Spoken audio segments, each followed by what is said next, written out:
Good morning. My name is Fuk Lee. I'm the Mars Program Manager at JPL. Welcome to this session this morning.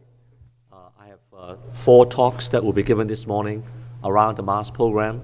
What are we doing? The discoveries that we're making, the exploration that we'll be doing in the future. I'm going to do it in the following order.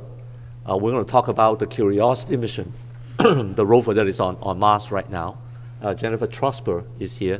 She is the Deputy Project Manager for that mission, and she'll give you a status update of what's going on with that mission operating on Mars after a little over a year after landing. The next mission is a mission that we are planning to launch in mid-November, the so-called MAVEN mission. And Joe Grabowski is going to talk about that mission, the science that we'll do, and we are looking very much forward to that launch in mid-November. The third talk will be given by, Joe is the project scientist for that mission. The next talk will be given by Matt Wallace. He is the Deputy Project Manager for the Mars 2020 mission. It's a mission in its planning stage, and he will talk about what that mission is about. The last talk will be given by James Reuther.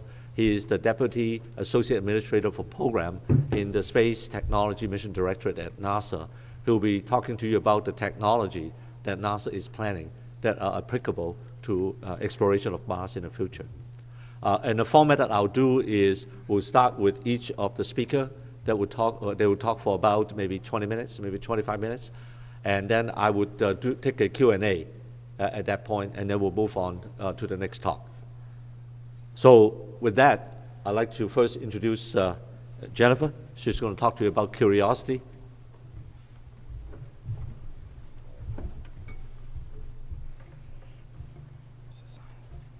Great, thanks, Fuk. Can you guys hear me okay? It's nice to be here this morning. I'm going to show you a video in a minute of the Mars landing that happened about a year ago. But before I show that, as I watched the video, it's called Where Were You When Curiosity Landed? And it shows where a lot of people were around the country and the world when Curiosity landed. And it makes me think back over the 15 to 20 plus years of my career in the Mars program, and kind of where, not only where we've come scientifically, but where we've come as the public in terms of our understanding and knowledge of what goes on at Mars. And it makes me think of a story right after Mars Pathfinder landed back in the late 90s. Several of us got invited to go to Washington, D.C. to meet with people, and they were going to congratulate us for the landing successfully and the successful surface mission. And I got to the Hertz rental car place there, and the gentleman said, "Oh, what brings you to Washington, D.C.?" And I said, "Well, you remember that rover that landed on Mars a few weeks ago?" And he said, "Oh, yeah, I watched that whole thing. That was awesome. That was great." I said, "Well, I worked on that." And he said, "Really? You were on Mars?" And so anyway, I think the understanding of the public now when we talk about Curiosity and the landing of Curiosity is quite a bit different than it was back then when we first kind of re-entered the Mars landings after Viking. So I'm going to show you the video here. At this time, it will begin pressurizing the propulsion system to increase the thrust of the system. We'll use that for all the maneuvering in the atmosphere we're about to do.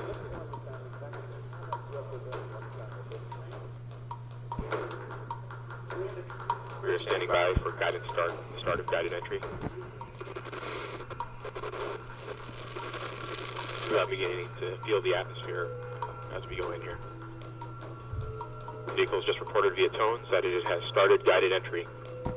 At this time, the vehicle is beginning to steer its way into the target. We have seen peak deceleration. It is starting its first mag reversal. It is reporting that we are seeing Gs on the order of 11 to 12 Hertz Gs. Mag reversal 2 is starting. We are now getting telemetry from Odyssey. We should have parachute deploy around Mach 1.7. The parachute is deployed. We are decelerating. T-chill has separated. We're found the ground. We're down to 90 meters per second at an altitude of 6.5 kilometers and descending. Standing by for backshell separation.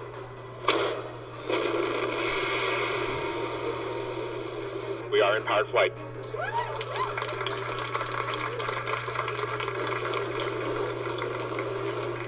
with 1 kilometer descending. Standing by for sky crane.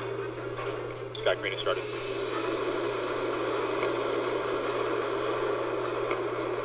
Eagle to us, you remain strong.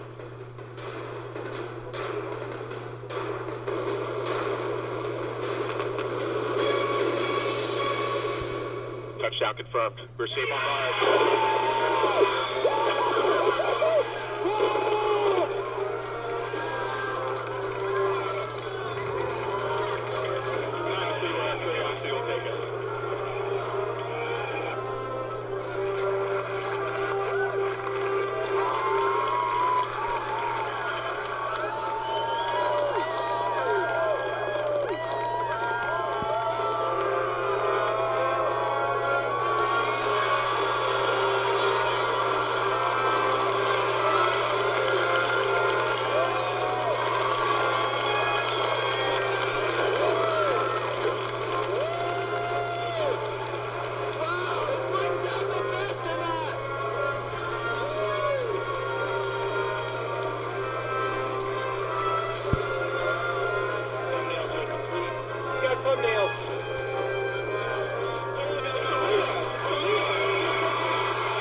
All right, safe on Mars. We always like to start with that. And just, you possibly would wonder, since the video was about where were you when Curiosity landed, where was I when Curiosity landed? I wasn't in any of the videos. And just want to talk just briefly about my job. I was the tactical mission manager, one of the tactical mission managers after we landed on the surface. I'm now the deputy project manager for the project. And our job is essentially, once we get the data down from the rovers, to figure out what the state is and what commands we need to build that day to send back to the rover to get it to its next state. Right after we land, the most important things we do are establish the communications, the power, and the thermal, the basic infrastructure states. And unlike a lot of our spacecraft, for the Mars rovers, we command them every day. Not every day on Earth, but every day on Mars, so every 24 hours and 40 minutes. So we work Mars time. So that night, I was working, you can see in the sequencing room, we were reviewing the command load to send up in the morning on Mars. We command them at about 9 a.m. in the morning on Mars. And then you can see also a group of the science team assessing the data. We were getting ready to start checking out some of the instruments, and a couple of the other mission managers. And then there at the press conference, I was talking about trying to establish communications there, and I'll tell you how we did that. So these are always my very favorite images, every Mars mission I've ever worked on, the HazCam fisheye image that we send down first because it's low resolution and low data volume. It tells us that we have the ability to get started with another science mission on Mars. Very exciting. This is actually before we even deployed the dust covers. We had dust covers on these because we knew as we were landing that the dust would fly up with the sky crane landing. And then right after landing, probably about 10 minutes, we fire all the pyros and we deploy the dust covers. So this is the rear HazCam fisheye lens with the dust covers blown off. And then the front HazCam showed our destination in front of us, Mount Sharp, and you can see the dark dunes there. And this was basically where we started. And that first night, what we wanted to do, these images came down through the UHF orbiters. We had phased both Mars Reconnaissance Orbiter and Odyssey to be overhead during that time, so we were able to watch the enterdescent and landing, which is why you heard on the video the tones and the different data, and that's how the first thumbnails came down. And then we had a short overflight later by Odyssey, about an hour and a half later, where we got some additional data, very low data volumes, because we were still at an 8 kilobit per second rate for only 3 or 4 minutes.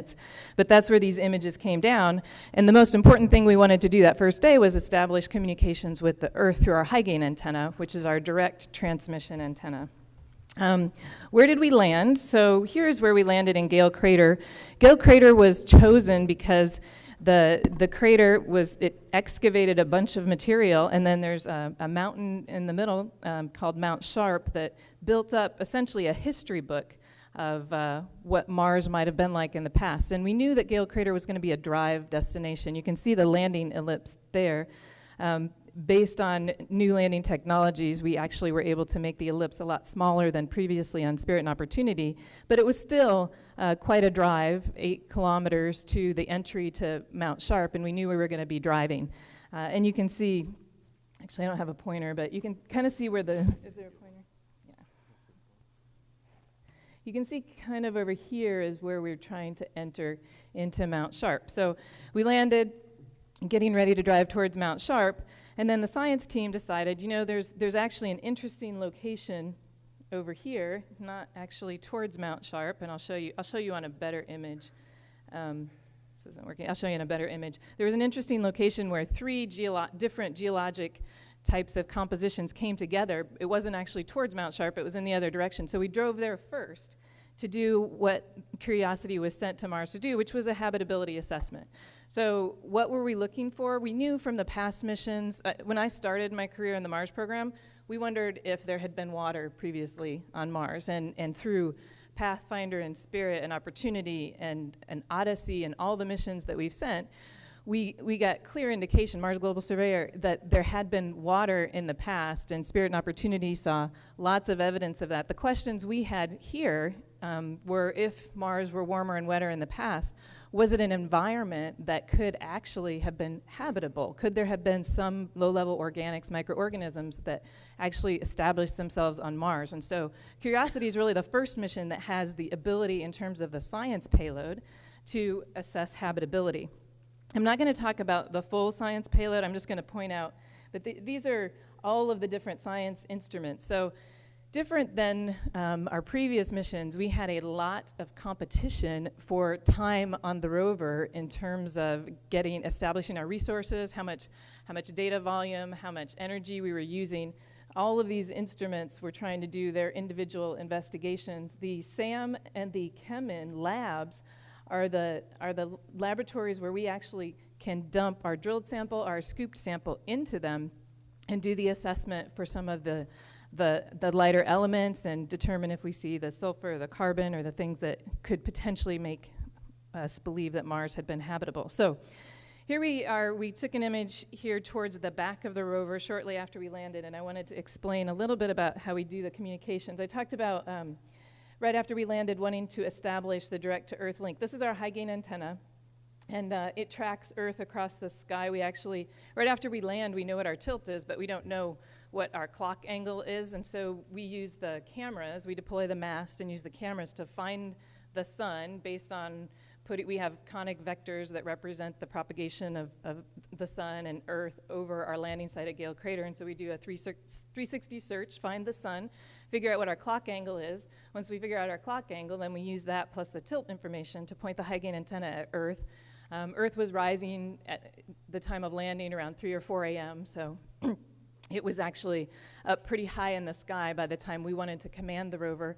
We commanded about 9 a.m., and then essentially we command direct to Earth, and the rover goes off and does its thing for 5 or 6 hours. We don't get data directly back from it until the afternoon communication sessions of the orbiter overflights, and we have both the Mars Odyssey orbiter, the overflight, and also the Mars Climate Orbiter. We have the MRO, Mars Reconnaissance Orbiter overflight. And they basically overfly twice a day, about between an hour, 1:30 and 4 in the afternoon and 1:30 and 4 in the morning. And so that's where we actually send most of our data volume down. So we basically have to program the rover to be smart enough to do all of the activities we want it to do between that morning uplink and the afternoon data time when we get what we call our decisional data, where then on the ground we look at that and we decide what to do the next day. So we got the communications established. Back here you can see our low-gain antenna. It's an omnidirectional antenna. It's the same antenna we had on Spirit and Opportunity and Pathfinder. Because of the geometry when we landed, we actually couldn't get any data back on that. It was basically a carrier-only signal that we could get to tell us things were working and that the rover was alive.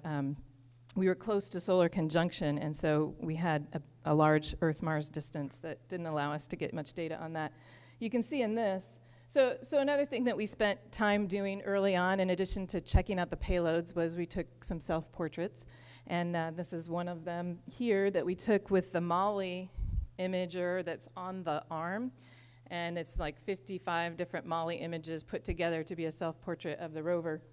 You can see some of the other features of the rover here. You see the mast deployed. This is our UHF antenna set up high on the back here, so when the orbiters do overfly, we can get anywhere from, we actually can get up to 1 megabit per second on the overflights here. We have adaptive data rates. As the orbiter gets higher, it actually increases the data rate from 256 to 512 all the way up to a megabit per second.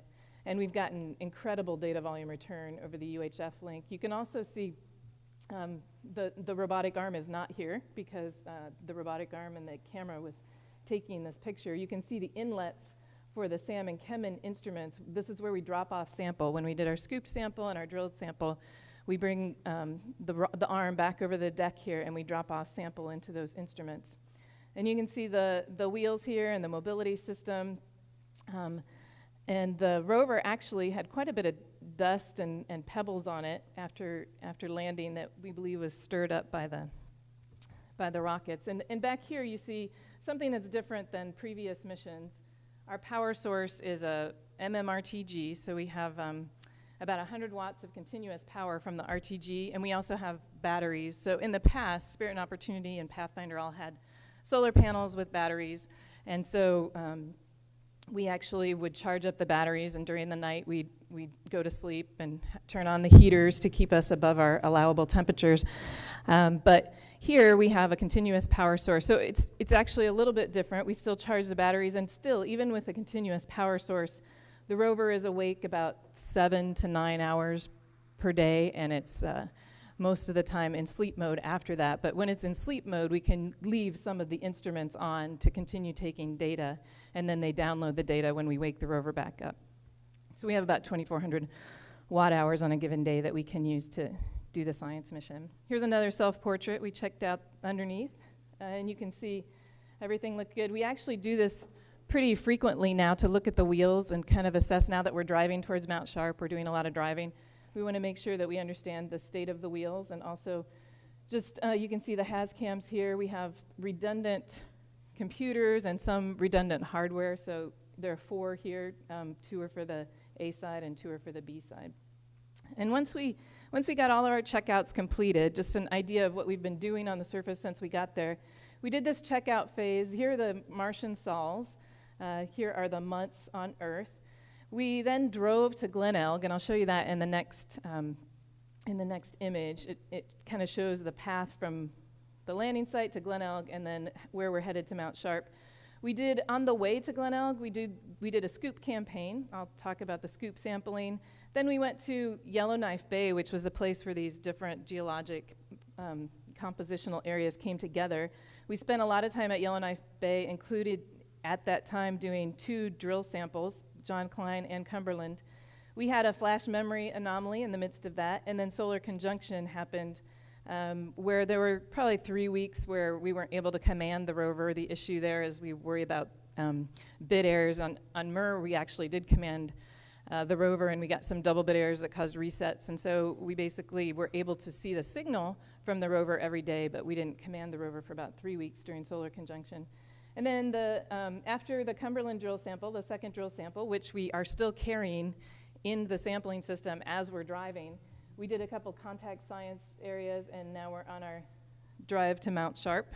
And today is September 10th, and it's Sol 390 on Mars. So we've planned 390 different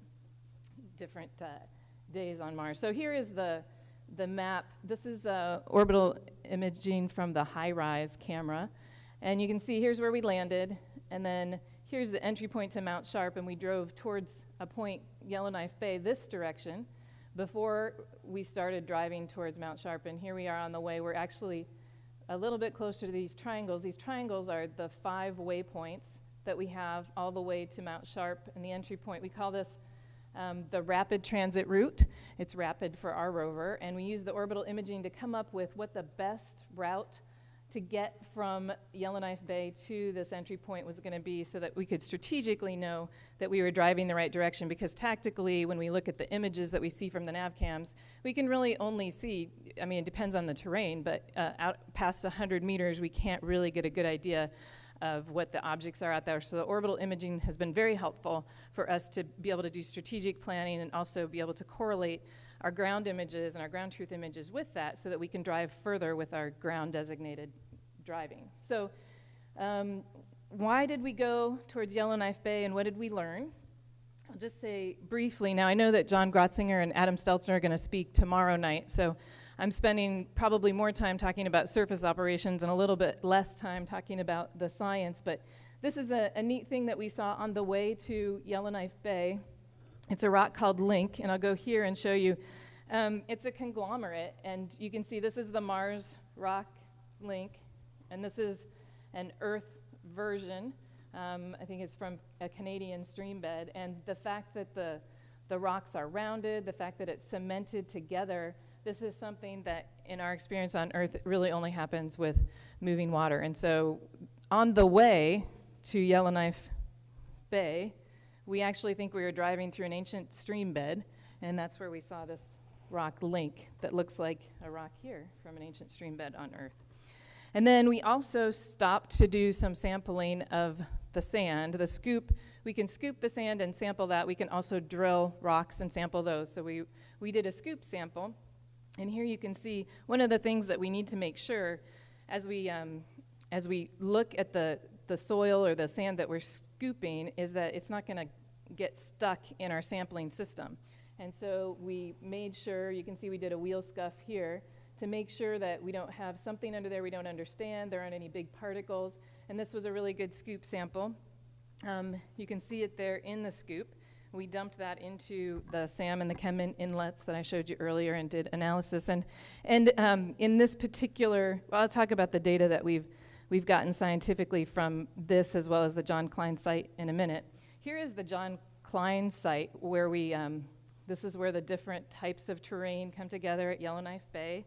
And the science team decided that they wanted to drill a rock actually that was named John Klein. And here you can see the drill target that they designated. The veins are very interesting to the science team here, but we decided for the first drill, we didn't want to drill the veins.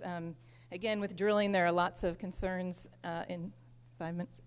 With drilling, there are lots of concerns about the same concerns you have when you drill something here on Earth. You don't want to get the drill bit stuck. In our case, we didn't want to drill something that would potentially let off water such that it would gunk up our sampling system and it would get stuck in there. When we move sample through the system in the arm, we actually vibrate and thwack. So when it's in our sieves, we thwack against a hard stop to try to keep the sample moving along. But if it's a wet sample, it can gunk up the system. So we made sure that we understood based on the all of the other instruments on the rover what we thought the elemental chemistry of this to be, and went ahead and drilled. Now, how do you drill on Mars? Let me go and just show a quick little video of what the drilling looks like. Well, actually, if I can get it up here. Here we go. It's a very fast video, just so you can see. It's almost like a chisel where you'll see we have a percuss mode as well as the spinning drill. It's kind of good to hear. This is a demonstration in our form fit function test bed called the vehicle system test bed, where we do a lot of our testing. And another way that you get good at drilling rocks is you drill a bunch of them on Earth. We drilled like 20 different rock types and 1,200 different drill holes prior to doing this first set of drill holes here at John Klein. And you can see we did a mini drill hole to the right and then the full depth drill hole. Now what did we learn from that? Again, essentially we learned that ancient Mars was habitable. And the things that were interesting and new, we found these clays, which were ground truth confirmation of things we thought we saw from orbit. We saw that the water was not only there, but slow moving and not too acidic. There was not too much salt. And so this environment was a place where we believe that in the past there could have been microorganisms living there. And that was we still haven't found the organics, but certainly we believe that the past environment was something that was compatible with that. So now we're headed off to Mount Sharp. This is a couple different images here. The rapid transit route from the high level view where we landed here, and there's Yellowknife Bay, and we're going all the way. This is Sol 388, so this is a few sols ago. here's waypoint 1. So this is where we're at right now. We're about 5 kilometers away from Mount Sharp. And you can see the daily plan over here, and then kind of the higher level driving plan here to waypoint 1. And this is all from orbital imaging. Now, a little bit about how we drive. To date, we've been driving using blind traverses, so we actually use the NavCam images, and on the ground we look for obstacles, things that are 30 centimeters or higher. We look for terrain like this that you probably don't want to drive in. We really look for the flattest places to go, and because we have orbital imaging to correlate with that, we can drive about 100 meters, sometimes 110 meters just from that data.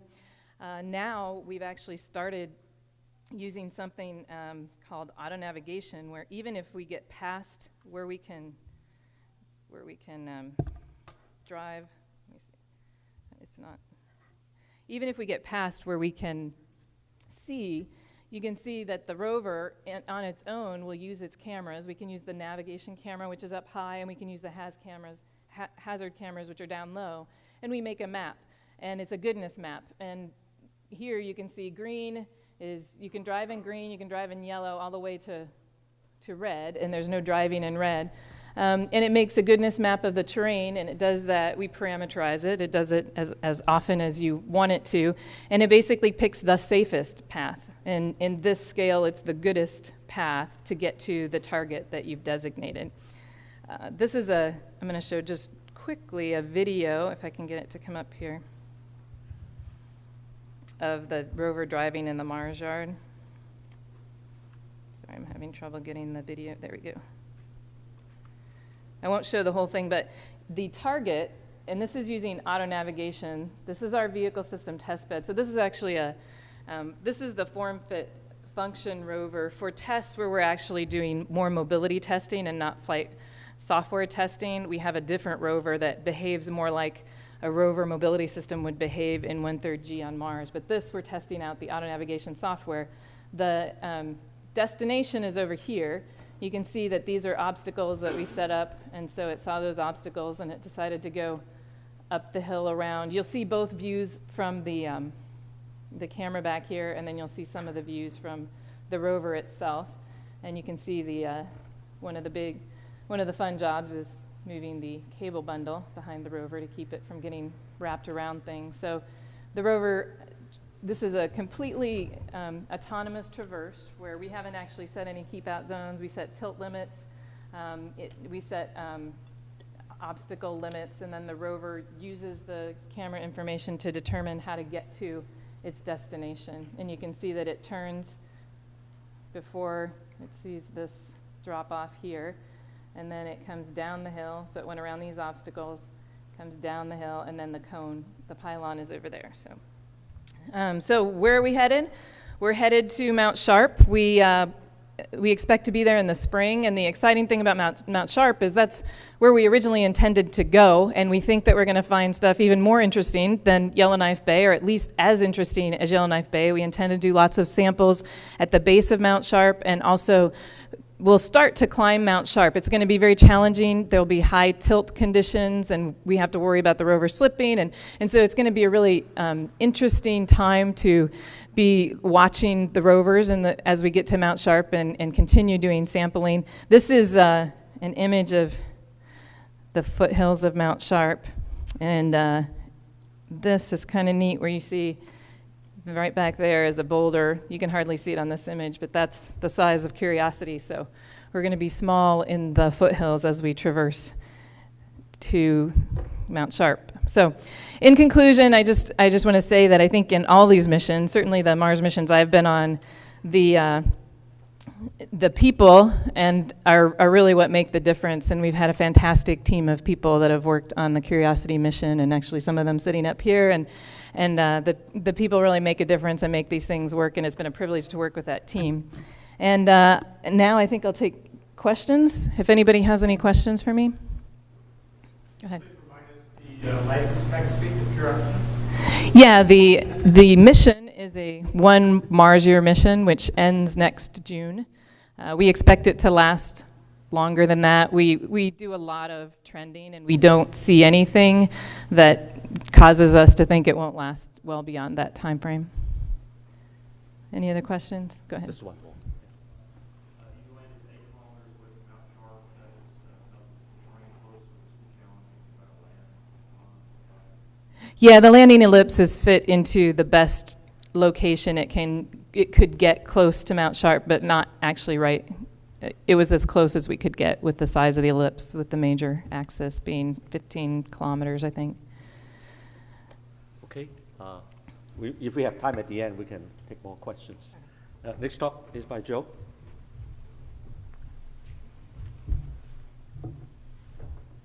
Okay, where is it? Just push the right button. Oh. Yeah, I'm done. Better do it. Hit escape. Oh. Here, save it. I'm the designated audio-visual guy. I should get extra pay for. Yeah, there we go. Yeah, wait,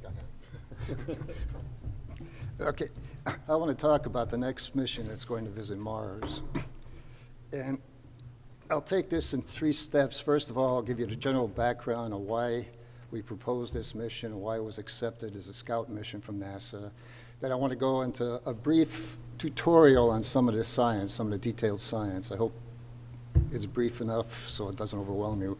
And then I'll go into the fantastic job that Lockheed Martin did in designing the spacecraft and the instrumenters did in putting these instrument packages together, and Goddard Space Flight did in managing this. This is the first program that this first planetary program that Goddard has really managed. So they're very proud of this, and they took a lot of effort to do as much as they could to make the mission a success.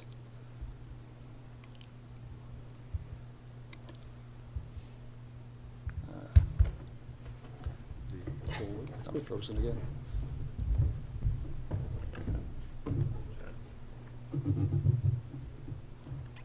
Just use the down arrow. That's what I was doing. Okay. Okay, we saw from the previous presentation with MSL, there's strong evidence now that water did exist. When we proposed MAVEN a long time ago, there were still some arguments of whether there were traces of water in the landscape or not. But there's compelling evidence now for changes in the atmosphere and climate. The mineral features on the surface indicate widespread stable liquid water. You can't have liquid water with today's pressure in the atmosphere. We had to have a pressure at least equivalent to the Earth or greater on Mars to keep the liquid water going. The atmospheric isotopic fractionation, if you look at the ratios on the screen, they're enriched in the heavy species because gravity is holding down the heavy species.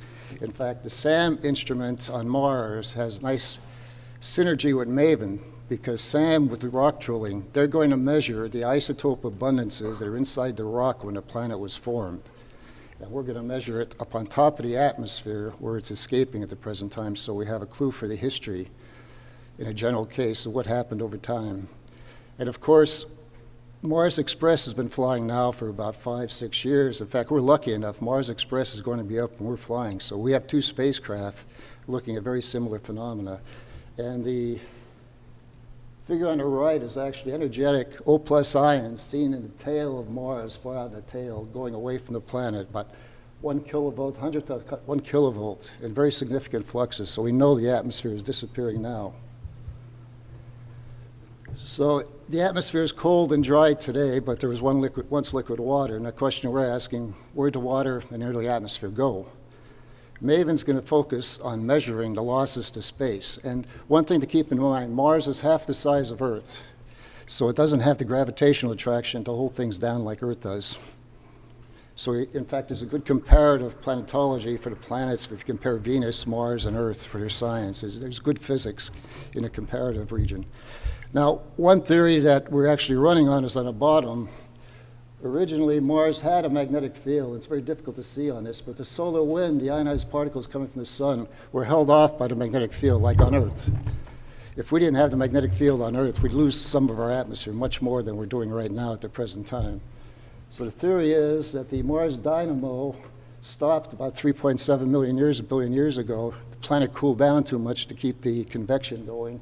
So the solar wind came in and just wiped out the atmosphere going back, and it's still doing that today. So that is what we're going to observe.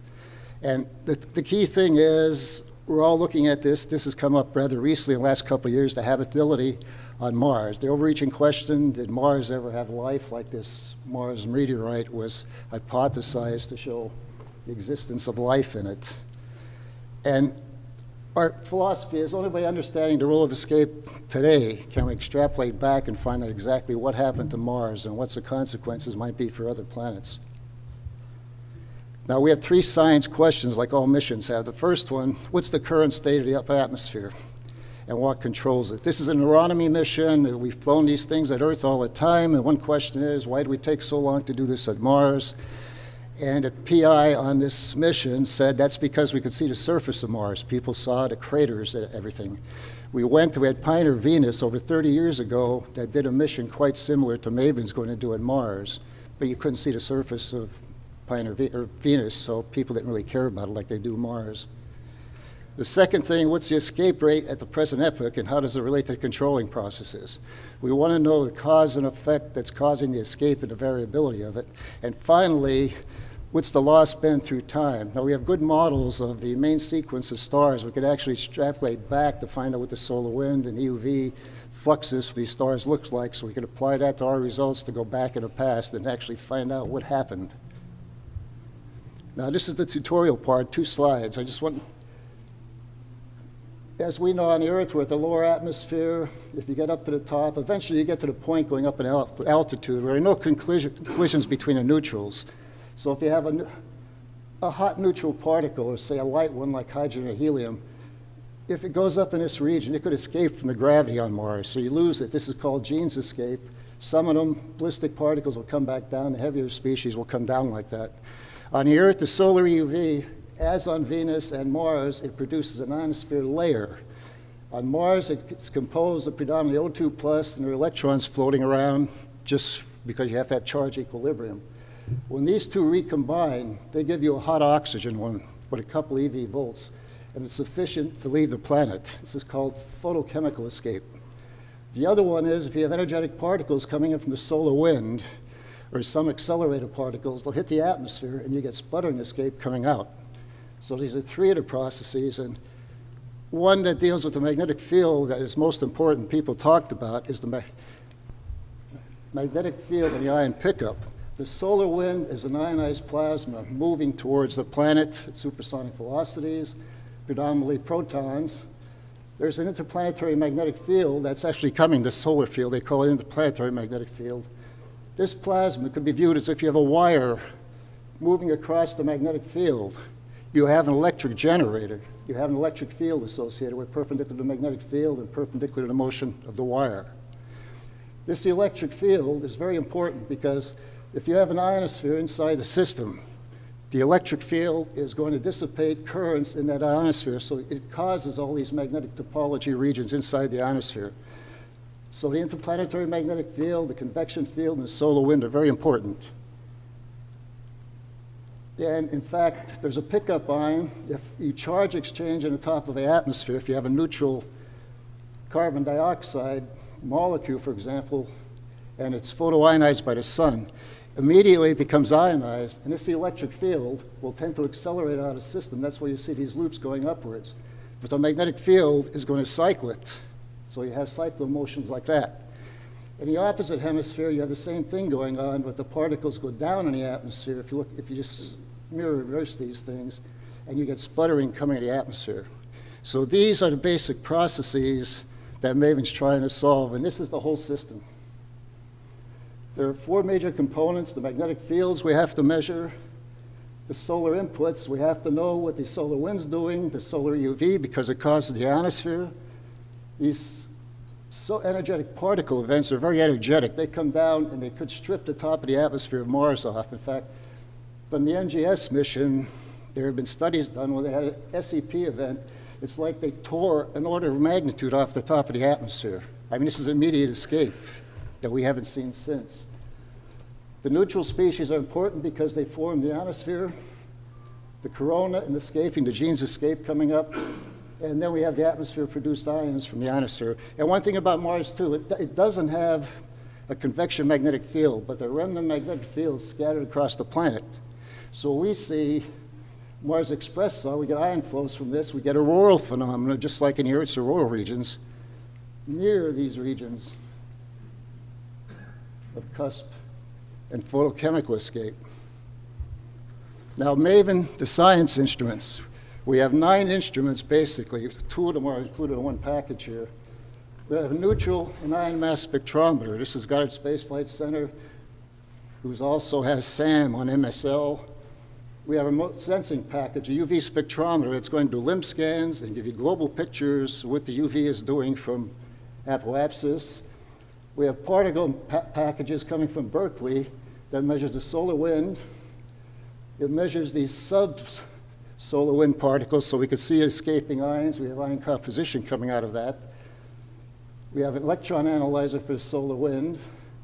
We have a Langmuir probe to give you local densities and actually waves to give you some wave accelerations. And then Goddard has a magnetometer. Mario Acuna's old lab is producing this because the magnetometer is key. Mars Express did a fantastic job with the escape, but they didn't have a magnetometer. And the magnetic field and solar wind drives all your topology. You need that, it's a requirement. Now, I showed you this previous slide, the different regions, the same colors. All these instruments, the solar inputs, are handled by 2 instruments, EUV and the LPW. The solar wind is handled by 4, so we have all the measurements in the solar wind. All the plasma processes, we measure low energy electrons, ions, motions in the ionosphere region to measure all these ion flows. Magnetometer gives you the magnetic field configurations. And the IUVS is going to give us limb scans, vertical profiles in a neutral atmosphere, or global scans from apoapsis of what it looks like. And neutral processes, the IUVS measures the neutral atmosphere, and NGIMS is an ion neutral spectrometer. In situ measures the atmosphere. So we have measured all the sources, we have all the inputs, and we have to put them together into one big conglomeration. It's integration. This mission is not for individual science. It's actually for integrating all the experiments together into getting these escape rates and their variations. This is the MAVEN spacecraft. I'll go into the positioning of the instruments shortly, but it's the size of, I guess we put it, a big school bus. That's about how big it is. And it's maybe the same weight, about 255 kilograms. We carry a lot of fuel because we're going to go deep dipping campaigns. We're not just going to be in a stationary orbit. We're going to deep dip down where the atmosphere drag is important. So we're carrying a lot of fuel on board. The instrument placement. SWEA is the solar wind electron analyzer. If you want to measure the solar wind, it better be facing up towards the sun. That's why it's positioned on top of the spacecraft, pointing towards the sun. LPW is on booms because it doesn't want to be contaminated by the effects of the spacecraft. And remember, this is a 3-axis stabilized spacecraft, so the solar rays are always pointing at the sun. The solar wind ion analyzer is hard fixed on the surface, and the solar EUV sensor is hard fixed too, looking at the sun. So if you want power in a spacecraft, these instruments are always going to get the solar wind behavior. And we have redundant magnetometers on the end because it's one of the most important instruments. The key thing that what we're doing here, there's a platform coming down. It has 2 gimbals. We have 3 experiments, and it took a while to figure out how to do this. When we come down, the IUV spectrometer wants to do limb scanning. It wants to look towards the left. NGIMS, the ion neutral mass spectrometer, scoops up the plasma. It's got to be pointed in a random direction to the spacecraft. And the static measurements wants to get a large field of view, a 2-dimensional field of view. So it wants to look up and down towards the planet and also east and west. So these gimbals with the arrays, it constantly turns during the mission to make sure all these 3 instruments get the required pointing. The orbit, we selected it as 75-degree inclination, apoapsis is 6,200 kilometers. And the reason for that, the major boundaries of the magnetosphere, this is the orbit as it precesses through the 1 year. And we see we go out in the solar wind, we cover the tail, the subsolar point. So this is why we designed this orbit and inclination. The periapsis coverage of local time, it starts in the North Pole, goes towards dusk, midnight. It covers both north and southern hemisphere in our 1-year prime mission, plus all local times. So we have sampling of the whole system. We have 5 deep dipping campaigns. The nominal orbit goes down to with the exobases where collisions become verified and not important, so the plasma loss. But the stuff is coming from down in the mixed atmosphere. So we have 5 deep dipping campaigns selected to go down to very low altitudes.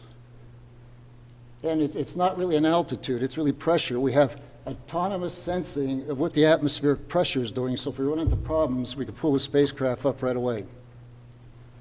There have been terrestrial missions that are designed like this, and the proposals were never accepted by headquarters because they thought it was too dangerous going down there. But this is not like aerobraking. Aerobraking on a Mars mission goes down much further. This is like toe dipping, we call it. There's no danger at all, but we will get down to the important mixing region. Now, this mission, too, compared to a lot of other missions, it makes continuous measurements. This is one characteristic orbit. At high altitudes, the IUV spectrometer is looking down, and it's going to give us global cuts of what the UV emissions are from the planet. At low altitudes, we call it below 500 kilometers. A lot of these instruments are not useful at high altitudes, like the neutral spectrometer, the ion spectrometer, Langmuir probe. They're only turned down at high data rates at low altitudes to actually survey the lower regions. The UV measurement is always looking at the sun. The solar wind monitors are always looking at the sun. So we have continuous data going for a whole orbit, which is 4.5 hours. So we get a time sequencing of 4.5 hours. Now, the philosophy of going back in time is the loss rates, as you go back in time, we anticipate the loss rates are going to increase.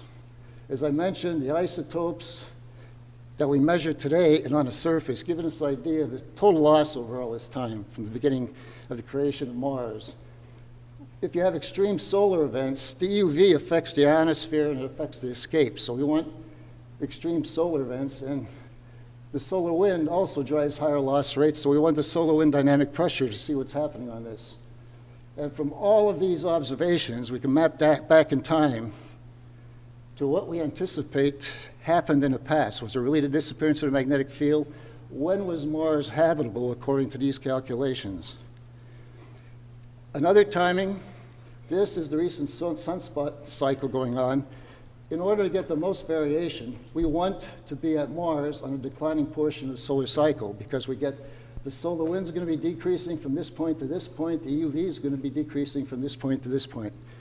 So we'll have more variability because what we like to do is correlate our integrated escape rates now to what the absolute solar wind dynamic pressure is, the interplanetary magnetic field, and the solar EUV. If we have these 3 parameters, we should be able to take the stellar models and map things back to the early solar system. That is summary. We've been developing MAVEN since 2003. Now we're 2 months to launch, and everybody's kind of excited and busy. That's why I'm here, and the project scientist, the PI is not here. He's actually down in the Cape. We're on schedule. It's under cost cap. This was a $460 million instrument, and we actually were under the $460 million, not instrument spacecraft, we're under the $460 million level. And even though we only have 2 months to launch, we have some days of slop in the schedule. We're ahead of schedule a little bit. All science instruments on the spacecraft assembly, the observatory is at Cape Canaveral. Launch, November 18th. We have a couple-week window. We're all hoping it comes on the 18th because we're taking our families down there. We're not quite sure we can afford to keep them for the whole period of time. It arrives at Mars in 2014. As I said, it's a 1-year mission. And one other asset, it is carrying a relay, Electra, as all other orbiting satellites have in case current orbiting assets fail.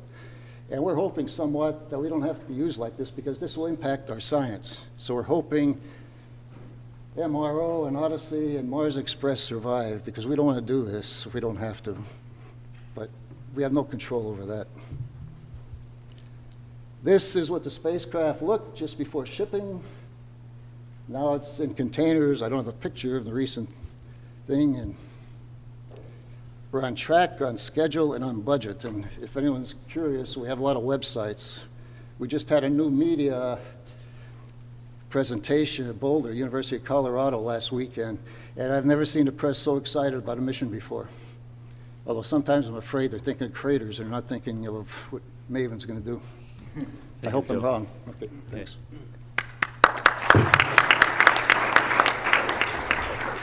Is there any questions for Questions? Joe? Yes?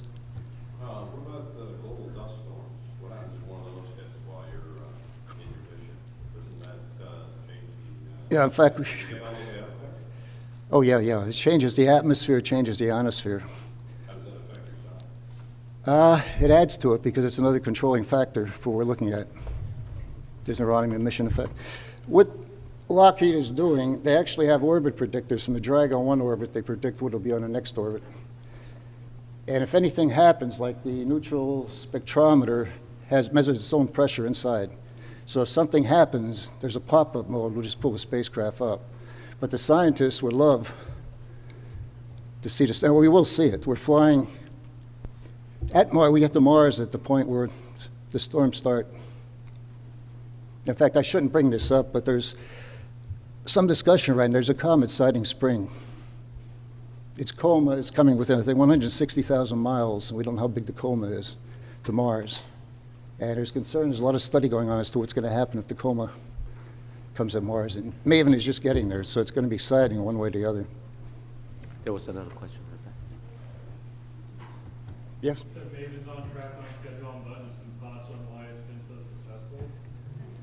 Well, first of all, Lockheed Martin has done these spacecraft before. The spacecraft is modified from their previous ones. Secondly, Goddard Space Flight Center, as I said before, this is their first planetary mission, and they're taking it very serious. If Maven ever came up against shortages, Goddard increased the staffing. Yeah, we've been very stable in all the project people that have been on the mission. Very few people have moved like you see in other missions. They come and go and disappear someplace. There was, Yes, Tim? Tim? Your chart showing the solar activity seemed to suggest that the current sun cycle is less active than the previous one. Does that have any effect on your science? It definitely will. We're disappointed in that. But then again, if we put it off for 2 years, it'd be solar minimum, and we wouldn't get anything that we're looking for. If we don't want to do that, it's too expensive to put it off for another 4 years. There was one question from the back. Yes? Would there be any advantage in deploying the 8 instruments separately instead of as one system, like a different altitude or something? Which instrument?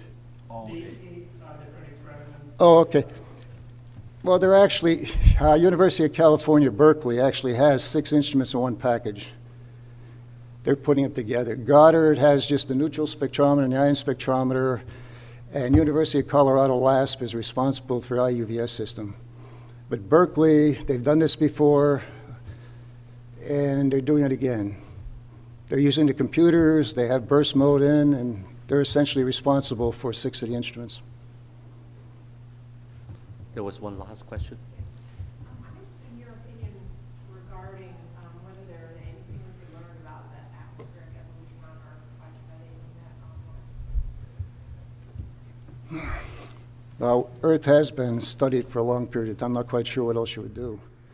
I'm a great advocate. I've been pushing for Goddard Space Flight Center. Well, NASA headquarters have been project scientists on a couple deep dipping missions just like this, multiple satellites, and for some reason, astronomy missions haven't been caught on at NASA.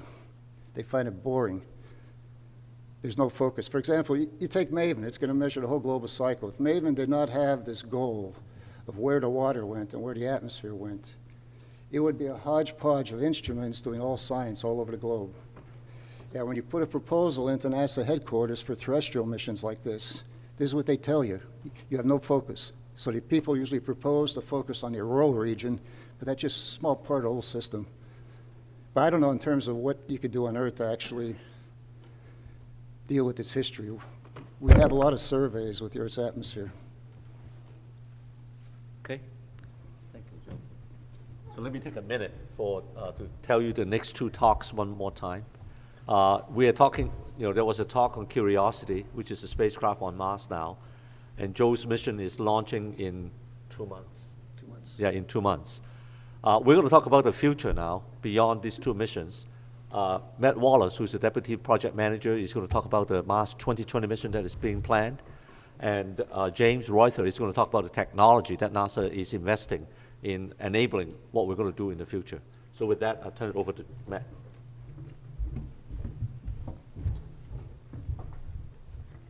Thanks, Fook.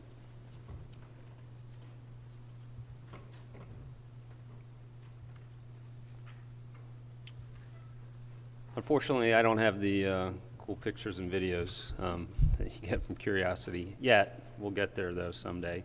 We're just beginning, and so forgive some of the word charts here. Start with just a contextual view graph here. You've kind of seen this before, as Joe mentioned and others have mentioned. The program really has evolved from the follow the water theme, which drove the missions like Spirit and Opportunity, to the question of, was Mars ever really habitable, which is the primary question, as Jennifer mentioned, for Curiosity. And now moving on to the next phase, which is really seeking the signs of life, and getting closer and closer to the question, trying to answer that fundamental question of, was life ever present on a planet other than our own? And so that's what Mars 2020 is about. The mission has actually come through its initial formulation phase very rapidly. It started with its origins in about a year and a half ago, as the program went through a reformulation activity under Orlando Figueroa. Some of you may have remembered. There were a number of studies done that corresponded to Curiosity class vehicles landed by Sky Crane Systems. Then about towards the end of that MPPG work, of course, we had this successful landing that Jennifer showed you of Curiosity in August of 2012. And that led to the announcement by the Associate Administrator for Science, John Grunsfeld, in December of 2012 of the Mars 2020 mission. Within about a month and a half, we had formed an SDT, a science definition team, and the objective of the team was to essentially establish the science goals of this mission very explicitly, and then to pass those on back to the program and to the project.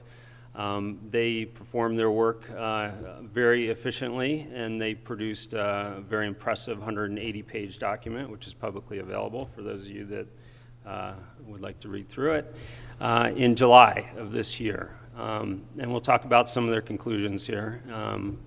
But fundamentally, that allowed us to then move to our mission concept review, which we successfully held about a month ago in early August.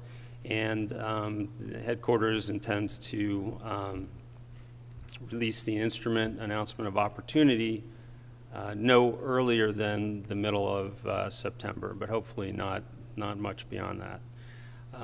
We will then transition through a set of reviews at headquarters in the October timeframe, leading us to the phase A of the mission.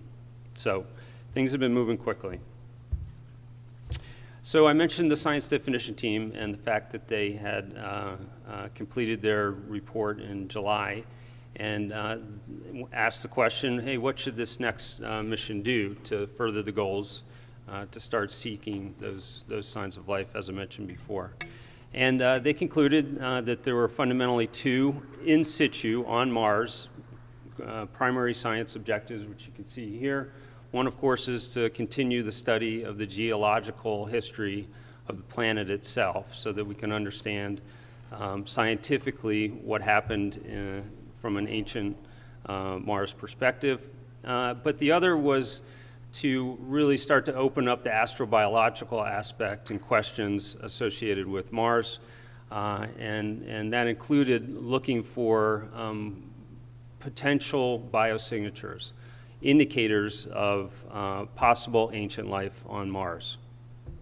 So those were two of the primary in situ objectives. In addition to that, the decadal survey from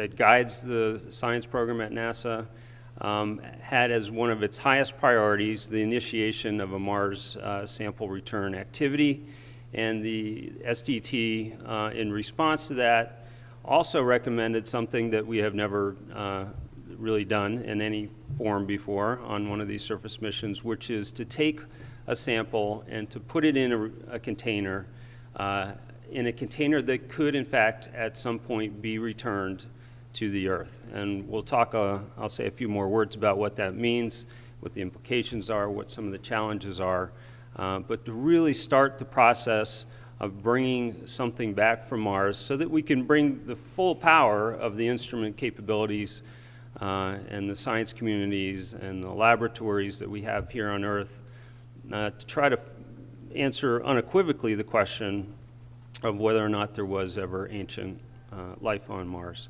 It's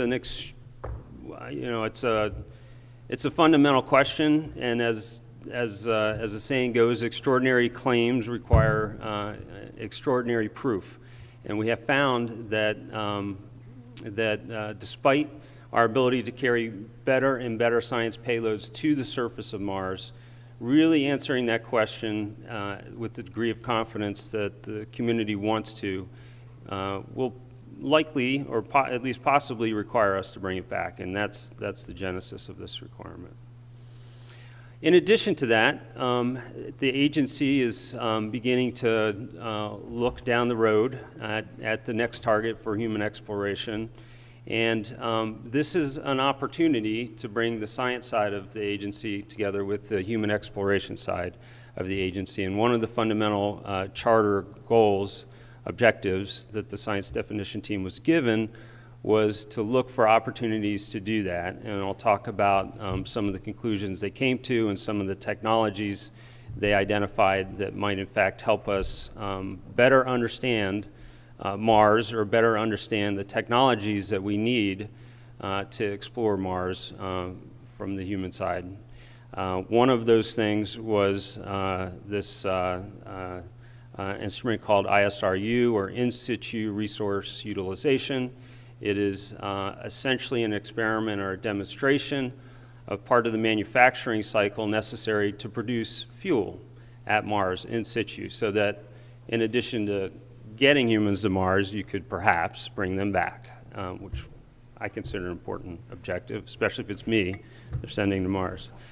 So in addition to the HEO opportunities, we're also looking for opportunities to leverage some of the technology work that's going on inside James's organization. He'll talk some more about this, I'm sure. But these are technologies that not only the robotic, but potentially the human side again, may require to safely get to Mars. And then, of course, there are always financial realities that need to be dealt with, and that has led us down the path of looking for ways to leverage this investment that we made in Curiosity and the Mars Sample Science Laboratory MSL mission into this mission. I'll talk some more about that. So what does the mission look like? This, at a high level, kind of mission phase by phase, is an overview. We would anticipate launching on an Atlas V class vehicle, much like MSL did, out of Kennedy Space Center. Our launch window opens in July of 2020. We expect a slightly shorter cruise, about 7.5 months to Mars than Curiosity had, and arrive in February of 2021. Our arrival at Mars coincides with a point in time where the atmospheric density is actually quite high. And so because the atmosphere of Mars is relatively dense when we arrive, we actually have more landing mass capability. So Mars the landing on Mars in the year 2020 is one of the best opportunities we could have from an entry, descent, and landing capabilities perspective. We would once again use this crazy sky crane concept that was developed and which you saw Jennifer show the animated video of for the Curiosity system. The landing ellipse for Curiosity is actually better than 20 by 25. And in fact, by the time we get to the end of this mission development and we pick a specific landing site, we would expect to be at least as good as Curiosity. and perhaps better. And we're looking at some technologies and some opportunities for actually shrinking the ellipse even farther and getting even more targeted in our landing site capability. And then the rover's going to weigh in about a metric ton, much like Curiosity is what we anticipate. When we get to the surface, that's where some of the changes begin to present themselves. Again, we would anticipate about 1 Mars year, as Jennifer said, or 2 Earth years. Roughly the same kind of traverse capability, 20 kilometers, although as Jennifer mentioned, we really have no wear mechanisms that prevent us from going farther with Curiosity class systems. A payload which is responsive to the objective of seeking the signs of life. I mentioned cache samples and the technologies previously mentioned. So the science definition team went through the process of actually selecting a straw man set of payloads. They actually selected more than one to show, in fact, that there's a feasibility proof of concept for the type of mission objectives that 2020 is attempting to achieve. The science, I'm not going to go through each of these straw man instruments. As I mentioned before, we're going to go through an AO process to actually select the instruments, but the vision here from the science definition team is that we'd have both mass-mounted and arm-mounted sensors, both standoff, contextual, remote sensing sensors, cameras and things, and spectrometers, as well as fine scale and even contact instruments, again, much like Curiosity. One of the differences between Curiosity and 2020 potentially would be the amount of science instruments that we intend to take. Because we can leverage off what we've learned with all these fantastic science orbiters and with the on-the-ground truth that Curiosity has provided, we don't think we need 80 kilograms of instruments, which is what Curiosity carried. We're actually looking at an instrument suite which tallies up to something like 20 kilograms of science payload. Having said that, some of the mass that we save on instruments is likely to be required for our sampling system. Jennifer showed you a percussive powdering drill that Curiosity carries to create the sample that is then ingested by the analytical instruments on Curiosity. On Mars 2020, what we'd like to do, instead of creating powder, is to actually core rocks. And that's actually a technology that an objective we started off with on Curiosity. We actually had to fall back to a powdering system because dry coring hard rocks on Mars from 100 million miles away is not an easy thing to do, we found. And so it's taken us a while to develop that technology. We think we're ready to do that on Mars 2020 with a lot of the technology investment that FOOC and the program has made over the years. And so that's what we're going to do. That allows us to bring to not only look at intact samples, look at perhaps, for instance, the stratigraphy of the core from the outer part of the rock to the inner part of the rock.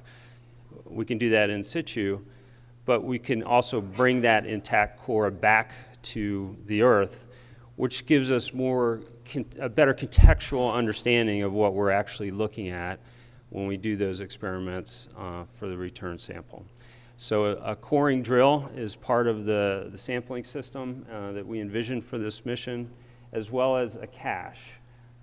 This cache is essentially where we put the cores that we drill out of the rocks. It notionally looks a bit like a coffee can.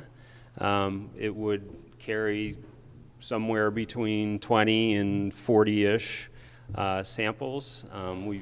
The science definition team recommended 31 samples, which, very specifically. And the reason is because the geometry of 31 samples fits nicely into a round container, and a round cylindrical container fits nicely into a launch vehicle, which would then eventually, on the next mission, take the sample from the surface of Mars up to an orbital rendezvous. So this is a complicated sampling system, probably more complicated than the one we carried on Curiosity, and it's going to be one of the big challenges on this mission. I mentioned some of the technology and human exploration payloads. This is just a quick look. Again, in situ resource utilization. The idea here is to create oxygen basically out of the Martian CO2 atmosphere, so it would ingest atmosphere, would filter the dust, potentially store that CO2, or perhaps even go through partial generation. But this is one of the concepts that was presented to the SDT. It's of high technology interest to the agency. This instrument suite over here is a potential augmentation of the instrument suite that we flew on Curiosity. It's essentially a set of sensors that went into the heat shield. This is a heat flux map of the heat shield for the Curiosity entry capsule. Nobody might mention that the MSL entry capsule is the largest entry capsule ever flown, of intense interest not just to the robotic systems that need to continue to land large payloads, but also to some of the human mission planners. And so we had embedded a set of temperature, recession, and pressure sensors into the heat shield on MSL to collect that data during entry, descent, and landing. We're looking at augmenting that. We're looking at the possibility of a camera that could look up from the capsule and watch the inflation of the parachute. Here's Al Witkowski, excuse me, down here, our parachute guy, giving me the thumbs up on that one. But those of you that perhaps if you watch closely that landing video, the second they announce parachute inflation, there's a lot of happy people. You know, there's nothing more terrifying, at least for me, than opening a 21.5 meter parachute at supersonic velocities, when your career depends on Mars. So the more knowledge we can gain about the physics of a parachute opening in those conditions, the better off we're going to be. This is one of the entry, descent, and landing augmentations that was recommended by the science definition team. And it's kind of an interesting, very briefly, story. The science definition team want to not just go to sites that have sedimentary rocks that were formed by aqueous surface water, but they also want essentially igneous rocks, volcanically formed rocks. And the reason is that those preserve the geological context, the historical context of Mars better in some cases. Unfortunately, the places that you find indigenous igneous rocks on Mars tend to have things we don't really want to land on, scarps and outcrops and things like that.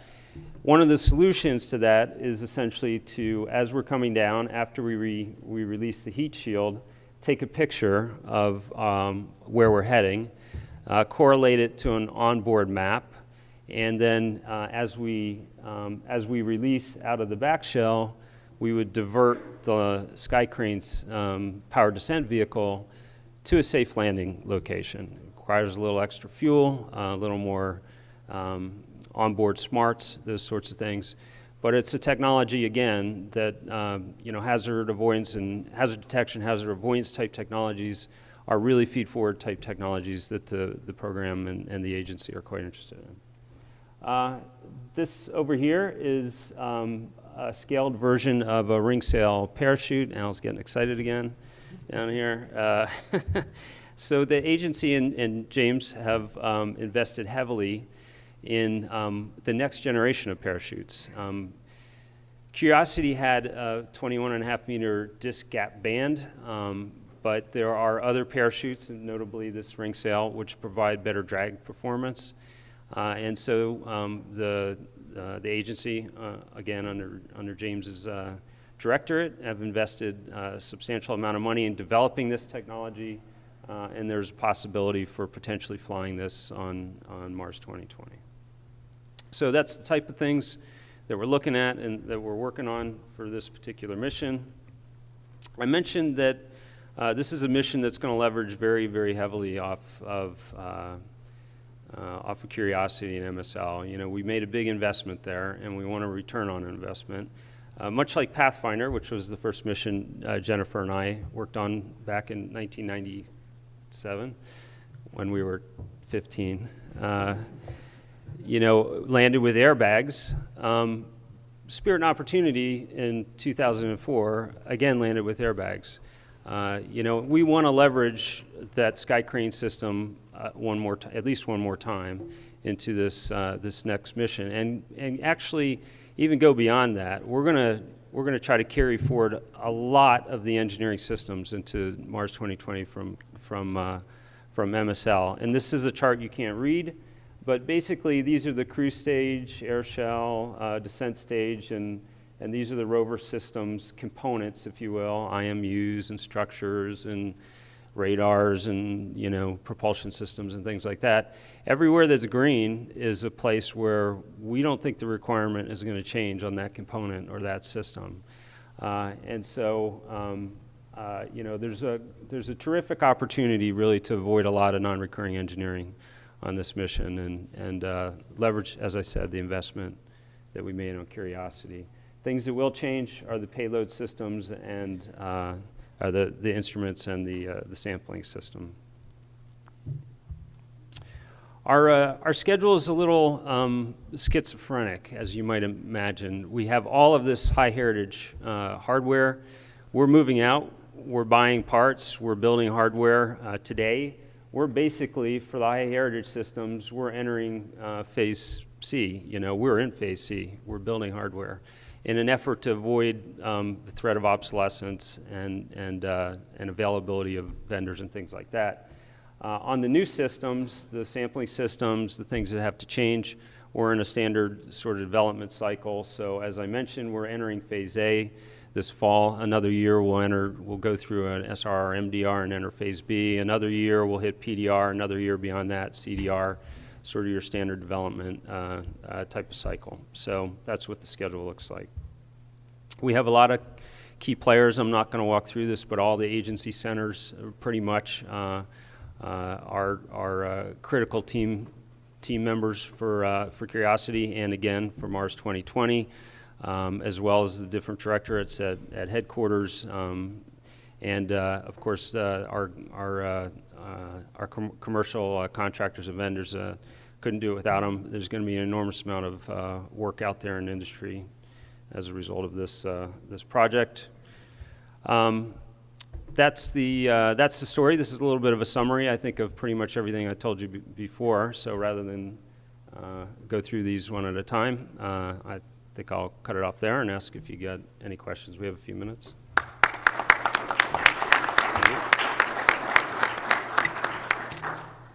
Yeah. You indicated that the payload set aside is about 20 kilograms. Is that the going in position that you think will be in the PIP and the AO?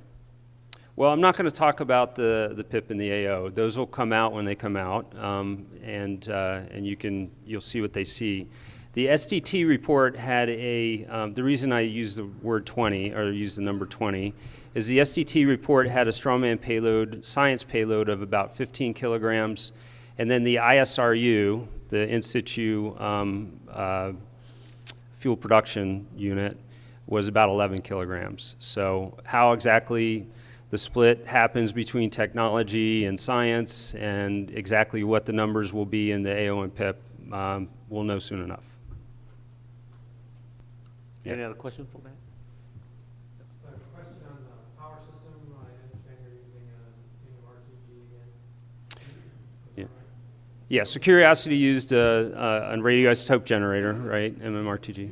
How far ahead they plan to fuel it up? How far ahead they fuel it? Yeah, how far ahead they plan to I think it's on the order of a few years, few years. I don't know exactly when they might for this mission. We're officially, but I'll just mention we're in a pre-decisional phase. As you may or may not know, we have to go through a NEPA process that ends in a record of decision, and we're a year plus away from that point in time. But should we go with an RTG, they usually wait to fuel it until, a little later so that we don't get the fuel degradation ahead of time. Yeah.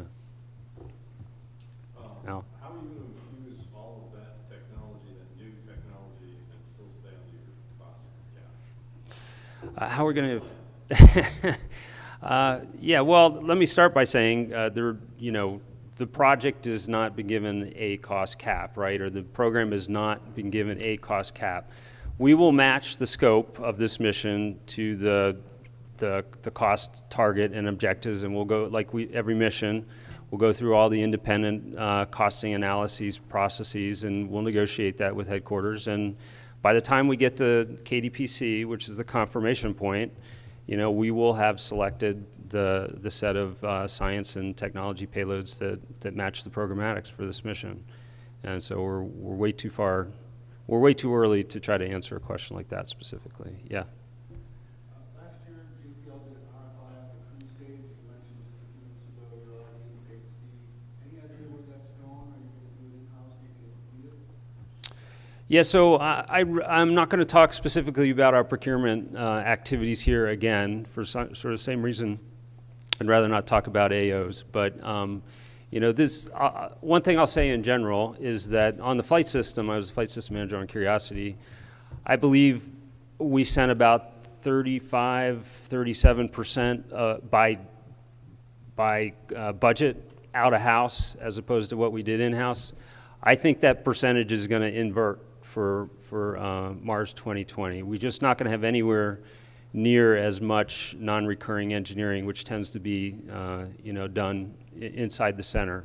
And so I think there's going to be, as I said before, there's going to be a lot of opportunity for industry participation here on this mission. Yeah. Can you help me explain the advantage of the coring and caching approach versus just coring later and returning immediately? What's the advantage of caching now, bringing the drill now, when you just do it when you return later? Yeah, that's actually an interesting programmatic question. I could let Fu, I'll go ahead and give it a shot. Fu can weigh in. We have a set of delivery systems, for instance, in our Sky Crane that has a certain amount of capability. It appears to be exceptionally well matched to this mission. If we needed to carry on this mission with us an ascent vehicle as well, at a couple hundred kilograms, that might be likely would be very hard to accommodate within our heritage systems, and we'd end up with a new development with the types of scopes and challenges perhaps that MSL had. That's one possibility.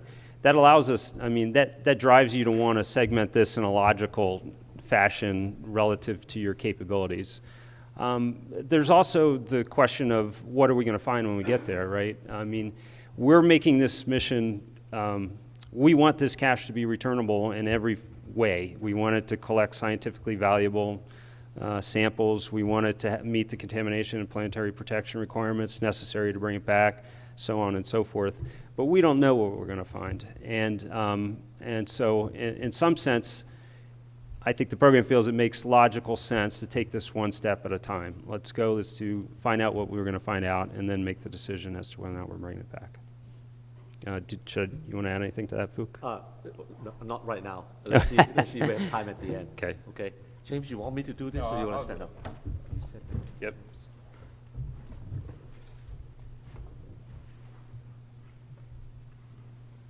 Yeah. Down there.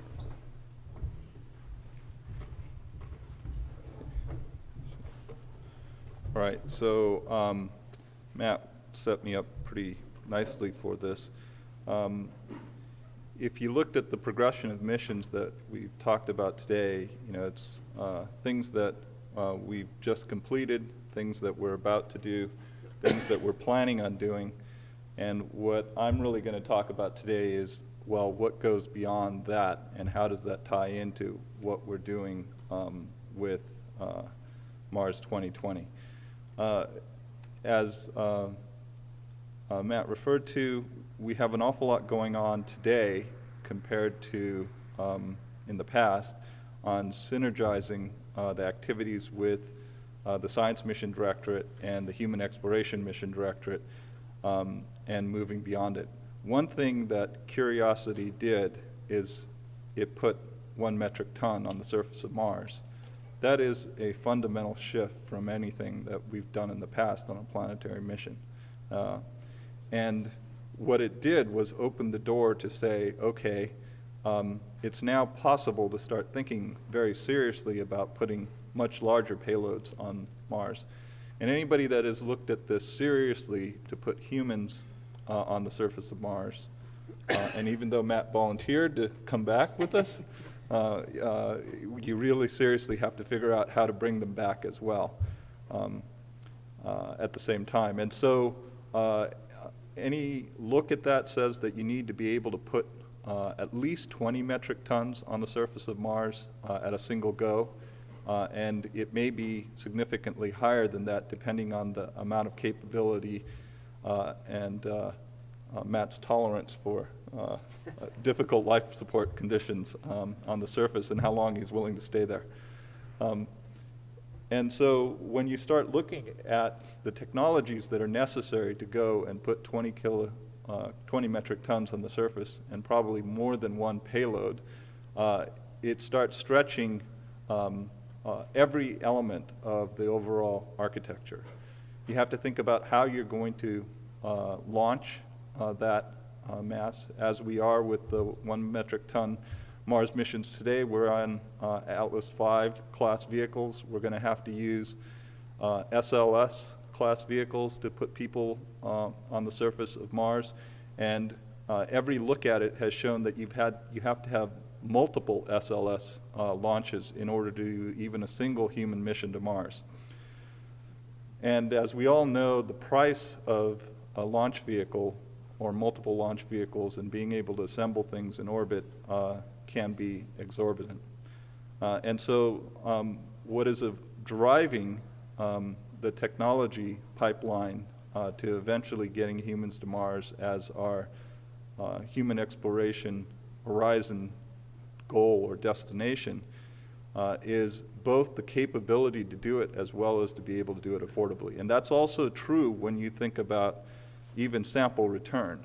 So that's where the overlap starts happening between science and human exploration, because in order to do sample return, you're probably not going to be able to do it with a single MSL class vehicle launch system and class in terms of payload to the surface. It's probably going to be greater than that. So even the Science Mission Directorate is thinking, well, we really want to have a 2, 3, or even 4 metric ton capability to the surface. And then once you get above 4 metric tons, human exploration gets very interested and says, well, let's push it to 20. So I'm going to talk a little bit about the technologies that we are looking at to allow that transition to occur and eventually get to the point where we could put humans to Mars. One of the key enabling technologies that is immediately on the horizon is solar electric propulsion. This would not be for sending humans on a fast transit to Mars. It would take a year or even 2 years for a high-powered solar electric propulsion capability, with a couple hundred to several hundred kilowatts of power to send logistics, payload, the Earth return vehicle, the ISRU plant on the surface of Mars, and all of the habitats and landing gear and surface power systems ahead of a human transport. But doing that with solar electric propulsion, as opposed to doing it chemically, essentially reduces the mass that you have to have for the overall human Mars mission to low Earth orbit, the amount of mass that you need to carry to low Earth orbit, by at least a factor of 2 or a factor of 3. And if you're counting the number of SLS, or Space Launch System vehicles it takes to get to low Earth orbit to do a Mars mission in greater than 1 numbers, reducing it by a factor of 2 makes a huge difference in the overall cost and affordability of the system. It's also true that the Space Technology Mission Directorate, which I represent here, thinks about things in terms of their cross-cutting appeal and applicability. So in the case of solar electric propulsion, there's an awful lot of other applications for high-powered solar electric propulsion that are identified here. and that we're also working as part of the plan. If you look at the history of solar electric propulsion, it isn't anything new. We have been using solar electric propulsion in Deep Space One back in 1998, but of course it's only 2.5 kilowatts of power and 2 kilowatts of EP system. That's the power that's actually to the thrust, the propulsion system. Dawn, which is currently operational, is at the 10 kilowatt power class, and it has 2.5 kilowatt EP system. There's actually 4 of those thrusters on there, so it could go, but it usually doesn't use more than that at any given time.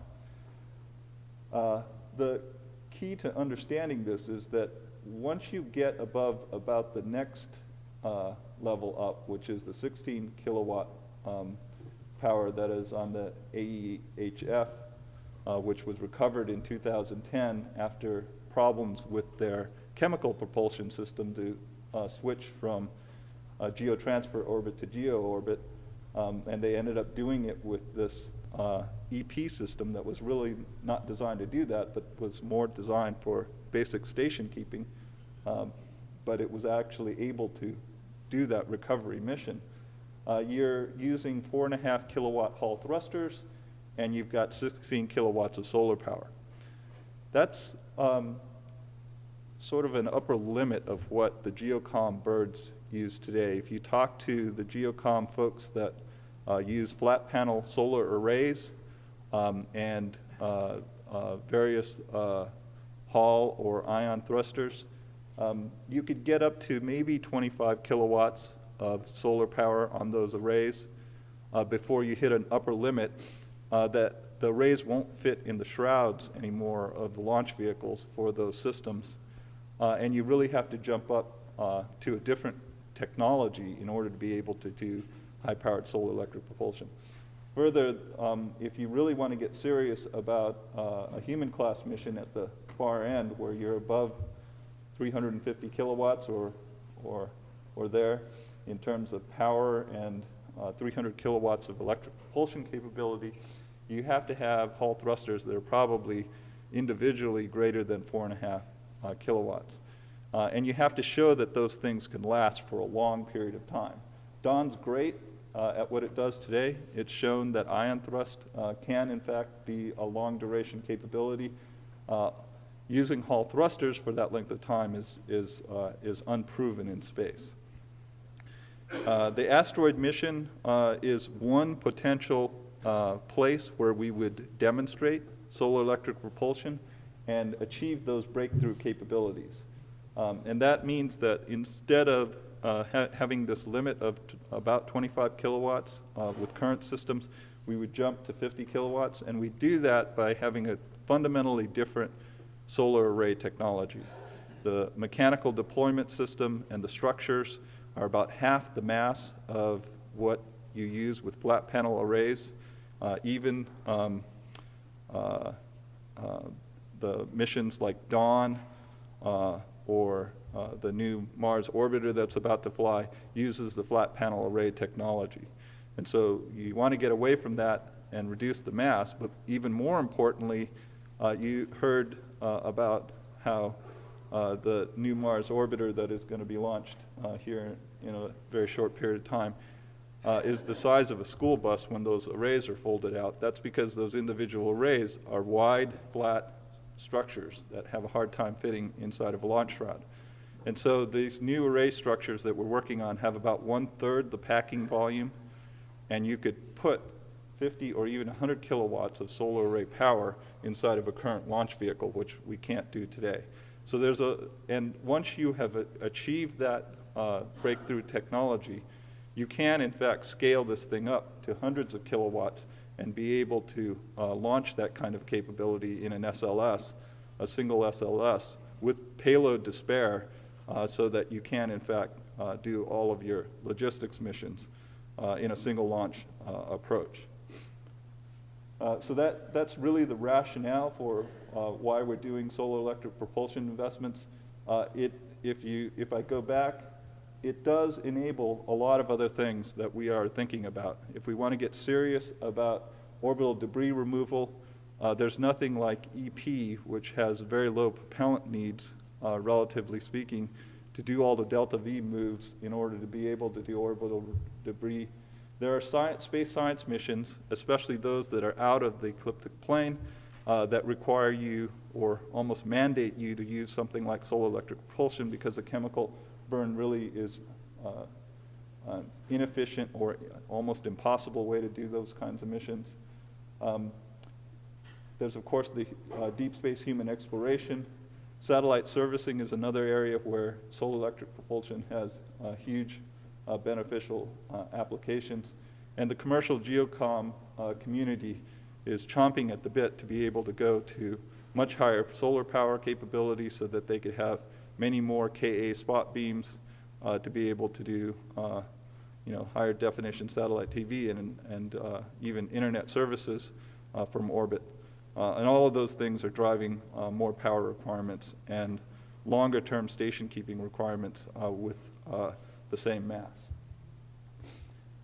In addition to the solar electric propulsion work that we are heavily invested in, we are also looking at composite cryogenic tank demonstration. We've completed a 2.4 meter tank demonstration, shown that we could store liquid hydrogen multiple cycles at pressure in such a unit. This is the breakthrough approach. And this year we're going to demonstrate it at a 5.5 meter tank capability. That essentially is the same size as the tank that would be used for an upper stage. For an SLS, it's also the same size for vehicles that are used for many of our launch vehicles today on their first stage. So it says that if that works, it's a big deal. Why that makes a big difference is that if you just run the numbers on the upper stage for SLS and you say, let's replace the upper stage of SLS with composites as opposed to metallics, even aluminum lithium, you get about a 30% improvement in the overall throw weight to low Earth orbit for that vehicle. It's a huge driver.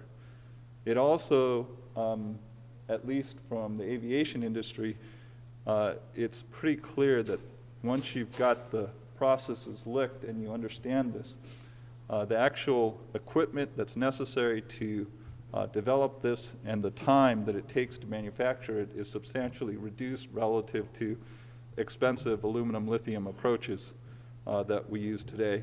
So there's a significant cost savings and manufacturing improvements that would occur if we could switch to this technology. Now, NASA has been looking at composite cryo tanks for a long period of time and other composite components for launch vehicles, as has industry. But we have not really cracked this problem and gotten it over the hurdle. And really getting the composite cryo tank tested and validated was the first important big step. What's necessary beyond this is to prototype a complete upper stage for a vehicle. It doesn't have to be SLS, but a complete upper stage to show that you can, in fact, do all of the pass-throughs, the secondary structures, the attachments, everything else using composites, including the plumbing. And once you get to that point, you could say, hey, let's on-ramp this technology onto future launch vehicles and get that improvement that we have all been asking for a long period of time.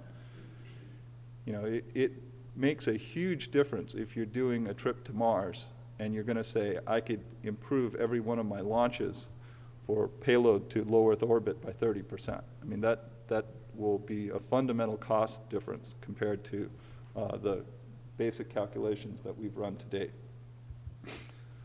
In addition to those technologies, another key technology that the Space Technology Mission Directorate is investing in is cryogenic propellant storage and transfer.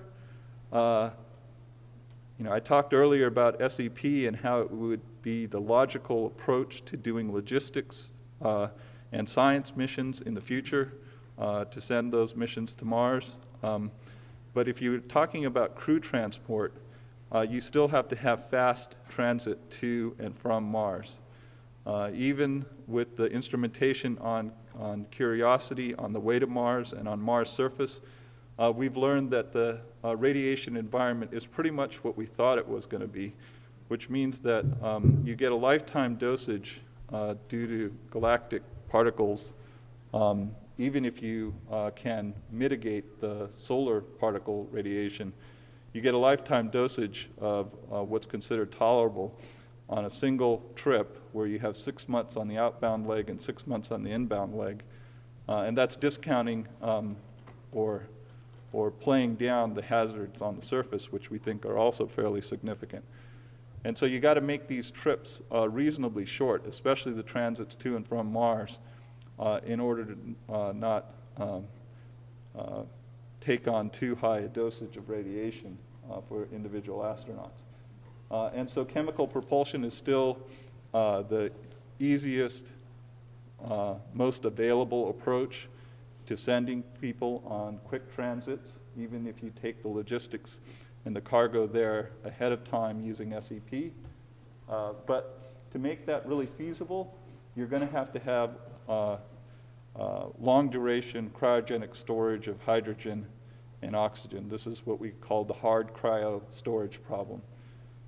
If you back off of hard cryo and you say, let's not do hydrogen, but let's do oxygen and methane, or you go back off even further and you go to bipropellants that are storable, you lose so much performance that the Mars mission quickly becomes untenable. You have so many launches to be able to do, even send a few astronauts there and bring them back, that it really becomes problematic. You need the ISP performance of liquid hydrogen and liquid oxygen in order to really close the mission. And that forces you to really say, well, let's go solve this storage and transfer problem once and for all. We are doing that in a mission that we are trying to set up for a demonstration case in STMD, and it will test it at scale such that we know we could extend this to future chemical propulsion stage for human exploration. Another big problem, of course, is how we get large payloads to the surface of Mars. I talked earlier about the minimum payload that anybody is thinking about for humans to Mars' surface is 20 metric tons to the surface. A lot of landers are actually significantly larger than that. In this case, we're looking at saying, okay, well, what if we do 40 metric tons to the surface? What would that look like? Well, the Mars lander would probably be on the order of 20-meter diameter, and that means that's what it would have to fit underneath the heat shield, or the heat shield would have to be 20 meters in diameter in order to be able to handle the ballistic coefficient to make it a viable entry for Mars' surface, given the low densities of the Mars atmosphere. It might even be larger than that.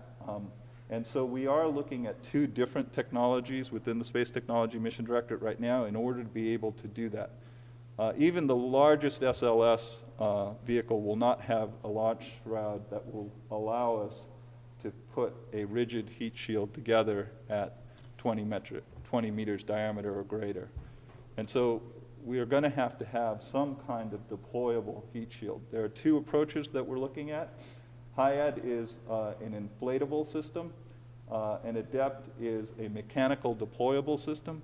Both of these approaches are essentially being competed against each other in some sense in the technology world as alternate approaches to getting large payloads to the surface. They are at a low to mid TRL today, and what we are doing is making those investments in order to raise the TRL of these things. So at some point we could have a down select between them, and we're looking also very hard at how you would integrate these into an overall EDL architecture. Earlier, Matt was referring to potential technologies that we could on-ramp onto Mars 2020 that would lead to these higher capabilities. He showed that image to the left of a ring sail parachute. The ring sail parachute that we're looking at is between 30 and 33 meters in diameter. That's essentially a jump up from the 21.5 meter disc gap band parachute that we used on MSL. Everybody has to go back to the history of those parachutes and realize that that's Viking era technology that has been scaled up from Viking repeatedly to get to what we used on MSL. We think that that is pretty much at its limit. Nobody is thinking, at least maybe we could have a debate, but nobody is really thinking seriously today about taking the disc gap band technology beyond maybe 23.5 meters is the largest I've heard. The ring sail parachutes, we are confident we could take them to 33 meters in diameter and be able to hang on to them and be able to have a structurally high performance parachute that's able to deploy at supersonic conditions. Furthermore, it looks like we could cluster those things in the same way that an Apollo system could be clustered, and you could imagine a cluster of 33 meter diameter ring sail parachutes that might actually be able to do the supersonic descent portion of the EDL. I talked a moment about the entry portion of a 20 meter diameter entry capsule. Well, you still have 20 metric tons that you have to descend through the supersonic portion of the environment, and that's actually even more challenging at Mars than the entry portion. So there are multiple technologies that we are working on. We're working on those ring sail parachutes.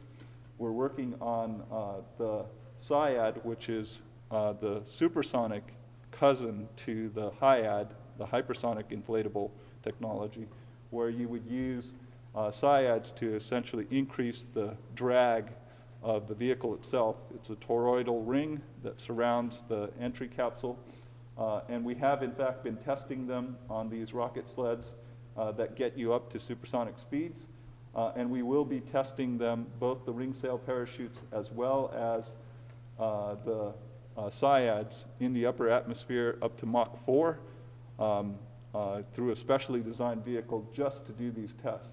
And to give you an idea of how important this is, the last time we have done supersonic tests in the upper atmosphere to simulate Mars conditions for descent technology was back in Viking, prior to Viking. So we haven't done these kinds of supersonic tests since that period of time. It's about time we go and do it again and validate these technologies. It is a fairly significant project. And it requires significant resources to design those vehicles to be able to get you up to those conditions and actually test in the upper atmosphere at supersonic conditions to do this. But the fallout from this will be a whole host of technology capabilities that can, in fact, bridge that gap between the 1 metric ton that we're at now up through 4 or 5 metric tons and even thinking forward to 20 metric tons to the surface. Finally, I'm going to end with the ISRU discussion. We are, in fact, in partnership with the Human Exploration Mission Directorate and the Science Mission Directorate to really think hard about how we do ISRU on Mars. And what is motivating the need to do this ISRU demonstration is the only way that we could even think about putting just 20 metric tons down to the surface, maybe 2 of those vehicles, is that we can produce at least the oxidizer for the ascent vehicle, in other words, oxygen, on the planet itself as opposed to carrying it down to the surface. If we're stuck carrying down the oxygen to the surface, we're stuck thinking about a 100 metric ton vehicle to carry all that oxygen at a single go down to the surface. It really becomes untenable very quickly without the oxygen element of it. And you could see some of the bars here that shows how important doing that EDL really is to reduce the EDL load and therefore try to produce all of the oxygen that you need for life support, for any science applications, as well as for the oxidizer for the ascent vehicle on the planet. And so for the Mars 2020 mission, we want to do a small demo of that, as Matt alluded to, and we are in partnership with Science, a mission directorate. We're working with them on their AO to see if we can get that included in there. But this is a tech demonstration as opposed to a science instrument call. You know, that we're working through all those details now and trying to get that out in the mid-September timeframe. We're with Matt that the sooner we get that out, the better. And of course, this really sets us up for the next phase so that at some future point, because there'll likely be another Mars surface mission, whether that is a sample return mission or some other mission between now and the point we actually put humans on the surface with a real ISRU plant, we would have a more substantial demonstration in partnership with Science as we go forward. This really is a very challenging and important piece, and it is a good cross-link along with some of the other things that I talked about, such as EDL, between science and human exploration. And STMD is here to essentially do the technology investments to enable both sides of the NASA house to be able to carry forward with their Mars mission. And I'll leave it at that. Thank you. Any question for James? Sure. Isn't solar flux about 25% of that at Mars compared to Earth? And I wonder how you can, if you have like 2 megawatts here in Earth orbit, you only have half a megawatt in Mars orbit. It goes by about, so you lose about 50%. It goes about, you drop by about a half due to the additional distance away. And when we looked at using SEP, that's been worked into the calculations for the size of the system that you need. And even with those kinds of restrictions, it's unquestionable that you're going to get a factor of 2 or factor of 3 benefit in the amount of mass that you need in low Earth orbit to perform a human exploration mission when you take that into consideration. And certainly, you know, it's nothing, you know, even if we have 300 kilowatts to start beginning of life at Earth for that system, having 150 kilowatts of power at Mars for solar electric propulsion capability is still substantial. You can do an awful lot with that level of power, not just propulsion. Well, in the 60s, I worked for Pratt & Whitney, and I spent 3.5 years designing vehicles to go to Mars, and we never thought we could do it with solar power at all. So I'm quite surprised to see that, primarily because when I see some of the designs, they don't take into account astronaut survivability, and they have weights that are not realistic. They seem to be at very low. So I certainly don't take into consideration the idea that you would use solar electric propulsion as your primary human transportation system. It would be staging logistics, staging equipment, putting all the things there that you can have in a longer sense. I've always said, you know, that you got to get people there fast, and you got to have a fast return, and that's right now chemical, unless you want to think, you know, nuclear thermal propulsion or some of the more exotic technologies. Yeah, well, NEP's really tough to sell because of alpha, which is the overall mass of that system. Any other questions? Any chance at all, since you're processing, of accessing subsurface water to get hydrogen? So we're challenged for getting everything to a high enough TRL that we could do this demo, that given that we have a Mars 2020 mission that we're targeting. I mean, we're challenged just to get advanced technologies that we think are necessary just for the CO2 to O2 piece of that problem. Certainly in the longer run, we got to think about water and methane and other, the fuel side of it as well. And, you know, that, it's not saying that we won't do that, we're just prioritizing the oxygen leg first. Any other one? Okay. Well, thank you so much for attending this, this session. I want to thank the panel members